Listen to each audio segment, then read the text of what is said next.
Today, pag-usapan natin a very interesting topic. Everything you need to know pagdating sa charging. How to preserve your battery life, your battery health. Kasi ang dami nagtatanong sa akin about yung battery health. Napapraning sila every time na nag-drop ng 1% ang kanyang battery health. So in this video, pag-usapan natin the do's and the don'ts, how to prolong your battery health, and everything that you need to know to keep it healthy.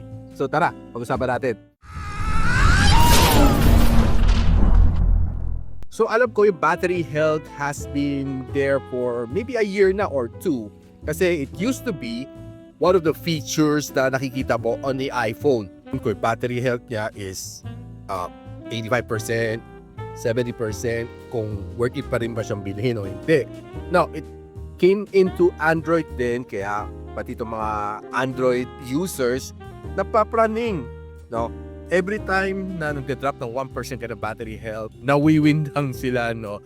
What to do? Paano hindi bumaba ng 100%?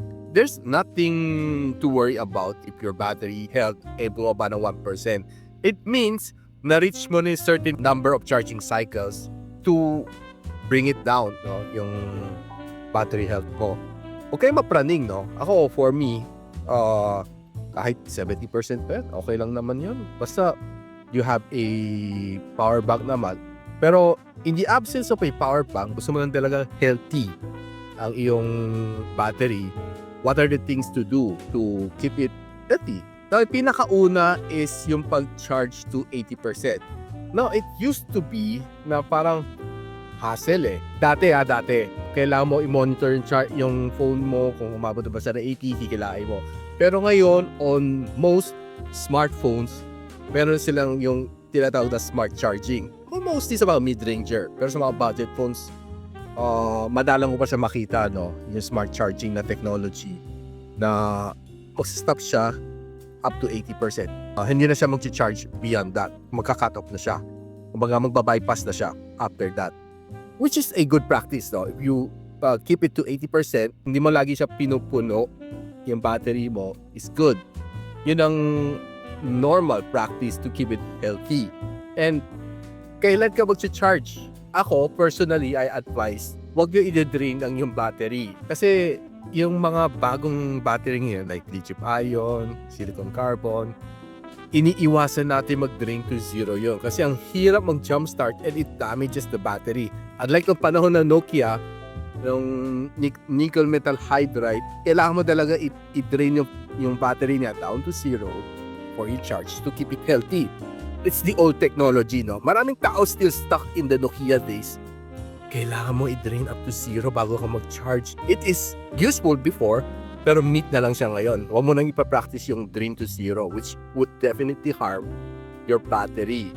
Now, ilang percent na pinaka-ample na mag-charge? Ako personally, ina-advise ko sa inyo, don't drain your battery below 20%.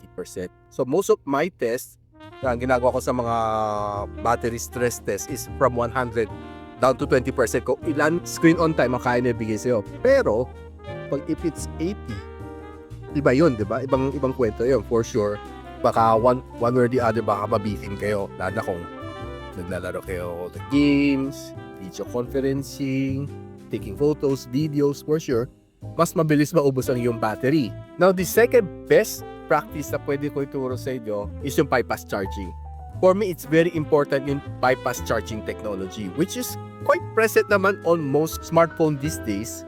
And maganda siya, especially if you game a lot, hindi nasa-stress ang iyong battery. Ano nga ba ginagawa ng bypass charging? Bypass charging, dumediretso yung kuryente sa iyong CPU and your motherboard. So parang naka-desktop PC ka lang, running on electricity. Hindi siya katulad ng laptop running on battery, but rather rekta na siya, no? So, hindi nasa-stress ang iyong battery. Hindi siya init, hindi siya mabilis ma-worn out, no? Kasi, pag nag-gaming ka, kargado yung ano mo yung battery mo. Stress na stress yun kasi mabilis ma-drain. Kailangan mo, naka-charge ka lagi para makapag-beam ka na maayos. Pero with bypass charging technology, iniiwas mo ma-stress out yung battery. Kasi every time na umiinit yung battery mo, at a certain point, magde-degrade din naman yun, no? Based sa aking experience. So, best if you're a gamer, heavy gamer, is to find a phone which has bypass charging. Mostly meron naman sa Infinix, sa iQOO, sa OnePlus Ace. Pero sa Xiaomi, sa side naman ng Xiaomi, they have yet to implement yung bypass charging technology. Hopefully, pretty soon, magkaroon din sila. Yung tunay na bypass charging, ha? Now, third best practice for me, personally ginagawa ko, is to turn off your phone paggabi. Bakit? At least you give your phone the time to rest, pag yung battery mo, na hindi siya laging activated sa cycling, no? At least it gets a 6-7 hours of rest na hindi siya naka-on. It's good, no? Kasi one is nakapagpahinga yung device mo, pati yung battery mo. And two, it is good din towards you. So, nakapagpahinga ka personally, hindi na disturb yung tulog mo. At the same time, yung device mo nakapagpahinga rin. So, it's a win-win situation naman. You can definitely try yung suggestion kasi it might do you good rather than harm naman. Na pinaka-fourth and final tip ko, I'm pretty sure ang dami sa inyo guilty dito. Iniwan mo yung cellphone mo na naka-charge overnight. Now, alam natin, technology these days, di katulad ng Nokia days na tuloy-tuloy ang charging. Hindi nagka-cut off yan eh. No, kahit puno na, mag-charge pa rin siya. So, making your battery wear out faster. But, of course, syempre with technology right now, mas protected siya kasi nagka-cut off siya pagdating sa charging. Pero, did you know na hindi siya totally nagka-cut off? Nagti-trickle charge pa rin ang iyong phone. Learn it from me. Kasi, I have my own watt meter. Kinakabit ko yun while charging. Natetest ko naman siya eh. 100% na siya for 5-10 minutes. Pero meron pa rin 2-3 watts na pumapasok. No? So it means it's trickle charging pa rin. Kahit anong sabihin mo na kin-out off na yung kanyang charging. It's true, pero meron pa rin pumapasok. Yan ang sinasabi ko sa inyo. So, if you want to keep your phone healthy, yung battery, avoid charging overnight. Kasi kung natulog ka ng 8 hours, it's a whole 8 hours of charging non-stop. Diba? Kahit sabihin natin trickle charging pa rin yan, pero it's still bad for your battery for charging it for 8 hours straight non-stop.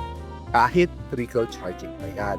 Lalo na mga natutulog, bigla nagsa-charge tapos nakaiwan sa ilalim ng pillow. Mag-ingat kayo dyan, mag-overheat yan at baka sumabog. Marami na ako nakitang cases like that. So, better avoid overnight charging and do the best practices that I told you para to maintain a good, healthy battery for your smartphone. So I hope may napulot kayo sa kwentuhan natin for today about battery health, how to keep it healthy, and the good practices and the bad practices na dapat yung iwasan. Hopefully, nakatulong to sa inyo. And kung nagustuhan yung mga tips and tricks like this one, do feel free to follow and subscribe sa aking channel so you don't miss out on good stuff just like this one. And of course, i-share mo rito sa mga tropa and kaibigan mo just for them to know how to keep their battery in good shape. So, pare, hanggang dito muna ako. I'll see you when you see me. Peace out. And so, ako para si Richmond and you're watching Gadget Sidekick. What's up? Like and subscribe to my channel. Don't forget to hit that notification bell. For one of my latest uploads, click the dito. And for one of my popular uploads, click here.